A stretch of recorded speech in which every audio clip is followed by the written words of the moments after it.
In the US, the Securities and Exchange Commission charged the chief executive and sometime chief compliance officer of a broker-dealer with ignoring red flags of a potential unregistered distribution of penny stock shares.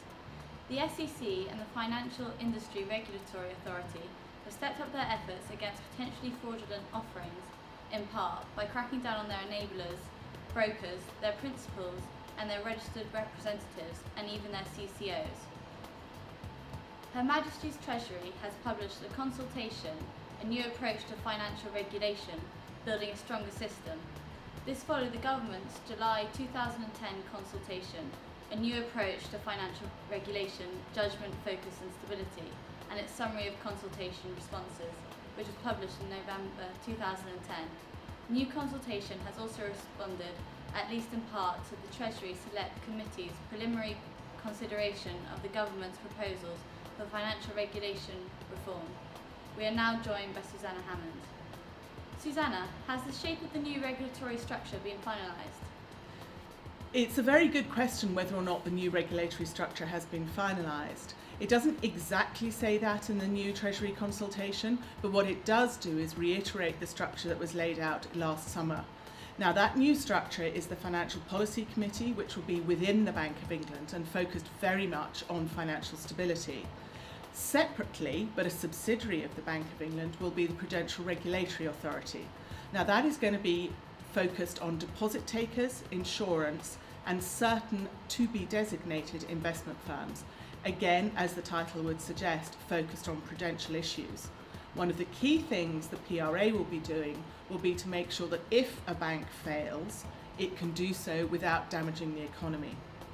Now, that leaves a huge amount of excess business that the Financial Services Authority used to do. That will be picked up now by the Financial Conduct Authority.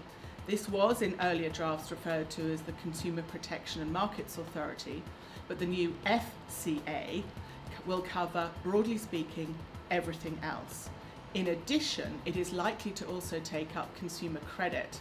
Now, that's subject to a separate consultation, and that consultation will close on the 22nd of March. Are there any key points for firms to look out for? Depending on the type of firm you're in, there will of course be different key points, but there are two that really stick out. One is on enforcement and the other is with regard to the Financial Ombudsman scheme. Now, enforcement, there have been a lot of headlines around this, but the plans are, for the moment, that the new Financial Conduct Authority and the new Prudential Regulatory Authority will have the ability, at their discretion, to publish enforcement at the warning notice stage. With the Financial Services Authority, we're all very used to the FSA publishing final notices. When everything's agreed, the fine's agreed, the detail of the wrongdoing has been agreed. This is a huge change. It's entirely possible that for the warning notice thing to be published, it'll be individuals that find that the very hardest. Firms, I suspect, will take that a good deal more philosophically. But it is a key change, and firms need to make sure that their boards in particular are fully aware of that potential. The other issue that is a big change is for the Financial Ombudsman Service. There are the usual things you might expect, that the MOU will become formalised and those sorts of things, but critically, the government is planning to give the FOS an obligation, not informal, a formal obligation, to tell the FCA exactly where it finds firms undertaking wrongdoing. This is the first time that has ever become public. Firms have always suspected the FOS did this, now it become a FOS obligation. What happens next? There is an awful lot coming up as to what happens next. First and foremost, the date that the consultation closes is the 14th of April, and that is not long. Firms need to make sure that everybody within their firm is consulted about this. The new regime is due to come in at the end of 2012, and again, not long. The plan is that there will be a white paper in the spring of 2011, followed by pre-legislative consultation, again, probably about the middle of 2011. We are looking for royal assent the middle of 2012, so it is a very tight timetable throughout. That said, the FSA is already beginning to move towards its new structure. It is planning, in its own words, to road test, splitting itself between prudential and financial conduct. It will be very interesting to see how that develops. Thanks, Susanna. The Financial Action Task Force has been urged not to relax its stance on politically exposed persons in the light of the desperate scramble to freeze the assets of deposed leaders in the Middle East and North Africa. Global Witness, an anti-corruption pressure group, said it was worrying that FATF, through a consultation exercise launched in October, was seeking to remove the need for banks to scrutinise family members and close associates of PEPs. It added that recent events demonstrated that the PEPs regime needed to be tightened, not loosened.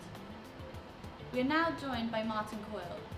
Global Witness, which is an anti-corruption group, said it was concerned that FATF might remove the requirement for banks to check the family members of politically exposed persons, particularly in light of the recent events in the Middle East and North Africa. Former MLROs were particularly concerned about this requirement being removed and said that banks should take extra steps and conduct due diligence on all their clients, even clients that they're particularly being comfortable with in the light of recent events. And finally, China is moving closer to revising the current law governing the fund management industry, which would involve several amendments, including allowing fund managers to trade equities and derivatives for personal accounts, the Financial Times reported. In late January, the China Securities Regulatory Commission sent a consultation paper which outlines details of the planned changes in the current fund law to fund management companies. Some analysts are worried about the negative impact of lifting existing restrictions. Insider trading is prevalent in the Chinese fund industry, and such deregulation will make the situation even worse, said an analyst at a Sichuan-based securities firm. The consultation paper says the CSRC will expand its supervision of fund managers to crack down on insider trading, where the Commission will have the right to conduct on-site investigation of fund managers and custodian banks. To read about these or any other stories from Compliance TV in more depth, please log on to Complinet.com or contact us if you'd like a free trial. Join us next week for another newscast from the Compliance TV Global News Team.